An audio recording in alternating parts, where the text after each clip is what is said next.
Welcome students, आज हम पढ़ेंगे स्केलर और डॉट प्रोडक्ट। जैसे कि पिछले लेक्चर्स में आपने देखा था कि हमने ये डिस्कस किया था कि हम वेक्टर्स की मल्टीप्लिकेशन में हमारे पास दो प्रोसेस हैं, एक हमारे पास स्केलर और या डॉट प्रोडक्ट कहलाता है और दूसरा हमारे पास वेक्टर प्रोडक्ट कहलाता है। स्केलर और डॉट प्रोडक्ट जो है वो basically multiplication of two vectors के प्रोसेसेस है हमारे पास। अब उसके लिए हम सबसे पहले एक एग्जाम्पल के तौर पर स्टूडेंट्स दो वेक्टर्स ले लेते हैं। जैसे कि आप फिगर में देख रहे हैं, हमने दो वेक्टर्स जो हैं उनको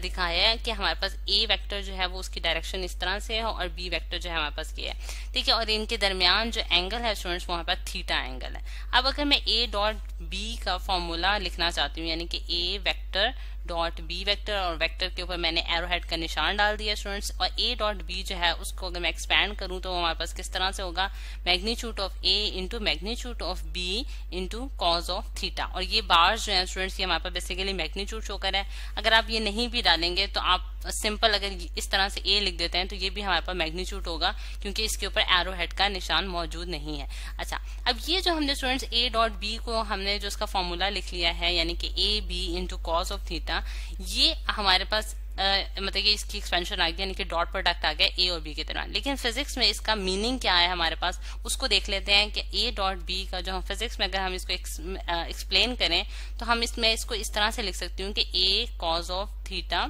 इंटू बी, ठीक है। जिस तरह से मैंने आपको बताया कि ये अगेन हमारे पास मैग्नीट्यूड्स हैं, A cos of theta into B. अब ये जो स्टूडेंट्स ये चीज जो है ये किस तरह से है कि A cos of theta basically हमारे पास क्या कहलाता है, प्रोजेक्शन, यहाँ पे क्या कहलाता है students,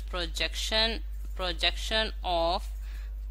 of A on B, ठीक है। ये प्रोजेक्शन है ए की ऑन बी इंटू बी, यानी कि मैग्नीट्यूड ऑफ बी। अब प्रोजेक्शन का मीनिंग समझने के लिए स्टूडेंट्स मैं आपको इसका कॉन्सेप्ट देती हूँ कि जिस तरह से अगर मैं सपोज करूँ कि हमारे पास कोई सनलाइट जो है वो इस डायरेक्शन में ए वेक्टर के ऊपर पड़ रही है, तो उसका जो शेडो यानी कि ए का जो अक्स होगा जो कि बी के ऊपर पड़ेगा, वो हमारे पास क्या कहलाएगा, projection of A on B, ठीक है। वो हमारे पास क्या कहलाएगा, projection of A on B, यानी कि जो इसका शेडो हमारे पास वेक्टर ए का जो शेडो इसके ऊपर बी वेक्टर के ऊपर पड़ेगा, in the direction of B vector पड़ेगा, वो हमारे पास क्या कहलाएगा, प्रोजेक्शन कहलाएगा। अच्छा, अब projection of vector A on B जो है उसको हम किस तरह से निकाल सकते हैं, यानी कि इसका फॉर्मूला हम कैसे निकालेंगे। उसके लिए हम क्या करते हैं स्टूडेंट्स कि हम ए वेक्टर का जो है, ए वेक्टर से हम एक परपेंडिकुलर ड्रॉ करते हैं बी वेक्टर के ऊपर, यानी कि मतलब कि एक परपेंडिकुलर लाइन ड्रॉ करते हैं जो कि 90 का एंगल इसके ऊपर बना रही है, ठीक है। अब 90 का एंगल बनाने से हमारे पास ये एक ट्राइंगल बन गया, जिसे मैं कह सकती हूँ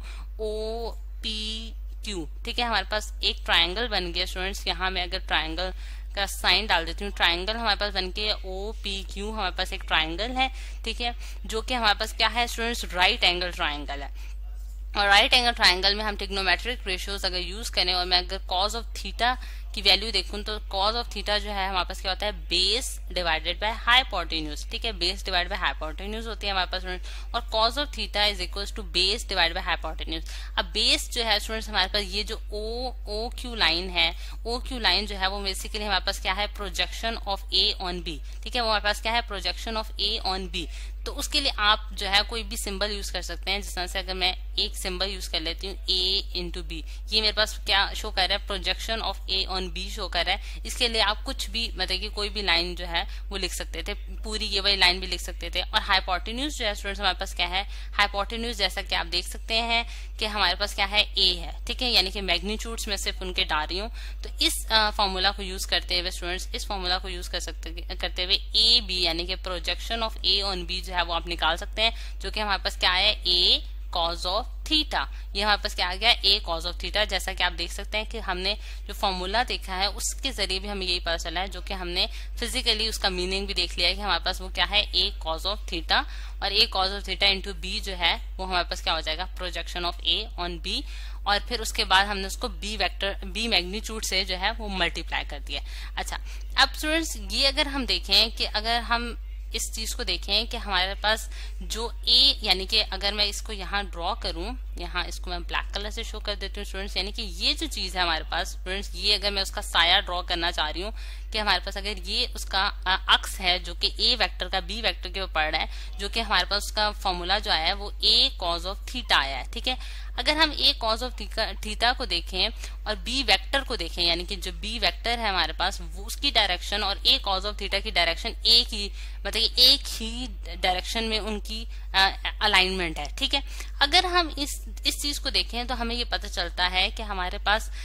ए डॉट बी जो है वो हमें क्या देता है, एक स्केलर क्वांटिटी देता है। ठीक है, यानी कि इन दोनों वेक्टर्स को जब हमने उनका डॉट प्रोडक्ट लिया स्टूडेंट्स, तो वो हमारे पास क्या आई, एक स्केलर क्वांटिटी आई। ठीक है, क्वांटिटी आई, यानी कि एक जब हम डॉट प्रोडक्ट लेते हैं तो हमारे पास क्या आ जाता है, एक नंबर आ जाता है जो कि एक स्केलर क्वांटिटी है। और बेसिकली ए वेक्टर जब बी वेक्टर पे हम उसकी प्रोजेक्शन देख रहे होते हैं तो वो बेसिकली क्या होता है कि हम ये देखना चाह रहे होते हैं कि ए वेक्टर जो है वो कितना बी वेक्टर की डायरेक्शन में जो है वो लाई करता है, यानी कि आप ये कह सकते हैं हाउ मच वो ए वेक्टर जो है वो बी वेक्टर की डायरेक्शन में कितना लाई करता है। ठीक है, और ये चीज जो है वो हमें ये बता देती है कि दोनों की डायरेक्शन क्योंकि सेम है तो इस वजह से इनका जो प्रोडक्ट का जो रिजल्ट आएगा वो एक नंबर आएगा जो कि हमारे पास एक स्केलर क्वांटिटी होगा। ठीक, अच्छा अब अगर स्टूडेंट्स हम ये तो मैंने देखा है कि ए वेक्टर की प्रोजेक्शन है बी वेक्टर पे। ठीक, अगर आप इसका वाइस वर्सा करते हैं, यानी कि अगर आप ये देखना चाहते हैं कि बी वेक्टर कितना प्रोजेक्शन कर रहा है ए वेक्टर पे, तो वो भी आप देख सकते हैं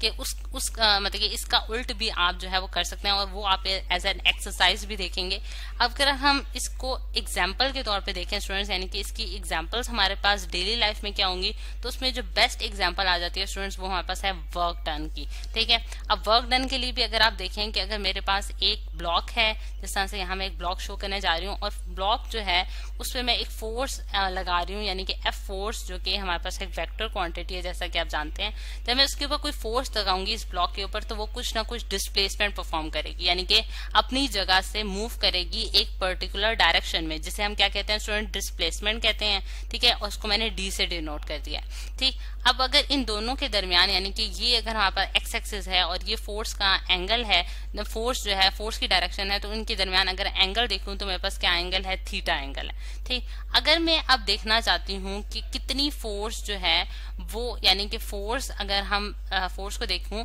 तो मैं ये निकालना चाहती हूँ कि मैं फोर्स जो कि इस ब्लॉक के ऊपर हमारे पास लग रही है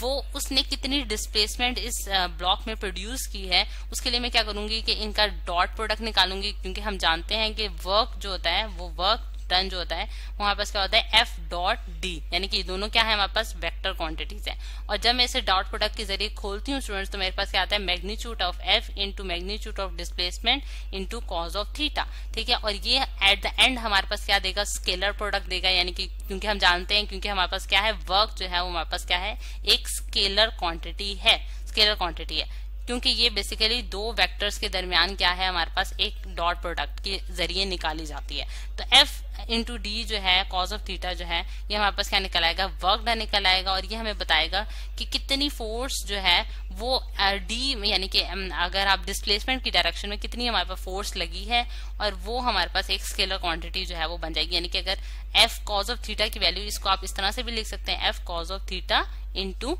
डी। ठीक है, और F cause of theta basically क्या है, प्रोजेक्शन है एफ की ऑन डी, यानी कि ये हमारे पास वो कंपोनेंट बनता है जो कि एफ कॉज ऑफ थीटा कहलाएगा। और जिससे हमें ये पता चल जाएगा कि अगर हमने प्रोजेक्शन निकाली है एफ की ऑन डी और इसको मल्टीप्लाई कर दी है डी मैग्नीट्यूड के साथ, तो ये हमारे पास क्या निकल आया, वर्क डन निकल आया स्टूडेंट्स, जो कि हमने इस ब्लॉक के ऊपर परफॉर्म किया था, जो काम हमने इसके ऊपर परफॉर्म किया था। ठीक, अगर आप देखें स्टूडेंट्स कि यहाँ जिस तरह से मैंने आपको कहा कि हमारे पास जो डॉट प्रोडक्ट है, जिस तरह से यहाँ हमने निकाला ए डॉट बी, इसी तरह आप जो है वो बी डॉट ए भी निकाल सकते हैं, जो कि बिल्कुल सिमिलर होगा बी डॉट ए वेक्टर के, यानी कि इन दोनों में कोई फर्क नहीं होगा, इनके फॉर्मूलाज जो हैं वो सेम होंगे, क्योंकि ये ए डॉट बी और बी डॉट ए जो है दोनों एक नंबर देते हैं, यानी कि एक स्केलर क्वांटिटीज हैं, इसलिए इनकी डायरेक्शन जो है वो मैटर नहीं करेगी। जबकि अगर जब हम नेक्स्ट लेक्चर्स में जब वेक्टर प्रोडक्ट पढ़ेंगे तो उसमें ये चीज जो है वो मैटर करेगी, लेकिन स्केलर प्रोडक्ट्स में ये चीज मैटर नहीं करती हमारे पास। सो स्टूडेंट्स नेक्स्ट लेक्चर में हम वेक्टर प्रोडक्ट के देखेंगे और फिर देखेंगे कि क्या डिफरेंसेस हैं